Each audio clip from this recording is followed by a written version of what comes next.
عن أبي هريرة رضي الله عنه أن رسول الله صلى الله عليه وآله وسلم قال: هل ترون قبلتي هاهنا؟ فوالله ما يخفى علي خشوعكم ولا ركوعكم، إني لا أراكم من وراء ظهري. قال: هذه رؤيا حقيقية يختص بها رسول الله صلى الله عليه وآله وسلم. قال: وقيل أنه عليه الصلاة والسلام كان له عينان بين كتفيه مثل سم الخياط يبصر بهما ولا تحجبهما الثياب. وقيل بل كانت صورهم تنطبع في حائط قبلته كما تنطبع في المرآة أمثلتهم فيها فيشاهد أفعالهم. وهذه كلها تعليلات لا بأس بها، لكن هناك أيضا أمر آخر يتعلق بالنبوة، وهو ما يتعلق بشأن أن النبي صلى الله عليه وسلم يستدرك هذه الأشياء وهو في صلاته دون الحاجة لوجود العين في الظهر أو وجود العين في الصدر، ولكن يطلعه الله على ذلك بأساليب معينة أشبه ما تكون بعرض الشيء على الإنسان. كثير من الأنبياء تعرض عليهم الأمور وهم في حالة اليقظة فيشهدون ما لا يشهده الناس.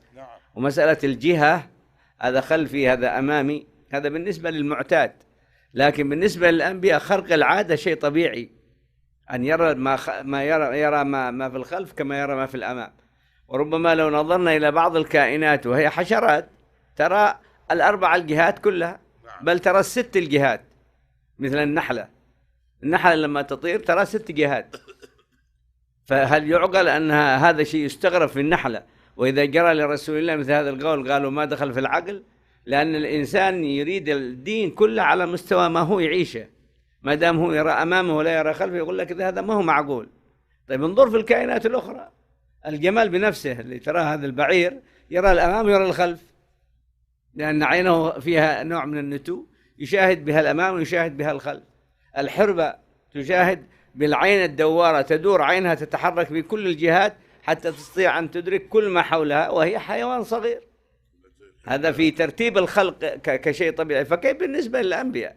لا ينبغي أن يحصل عند الإنسان حيرة أو يحصل عند الإنسان استغراب فيما يجريه الله سبحانه وتعالى لأنبيائه ولا كذلك لأوليائه. عن ابن عمر رضي الله عنهما أن رسول الله صلى الله عليه وآله وسلم سابق بين الخيل التي أضمرت من الحفياء وأمدها ثنية الوداع، وسابق بين الخيل التي لم تضمر من الثنية إلى مسجد بني زريق، وأن عبد الله كان في من سابق بها.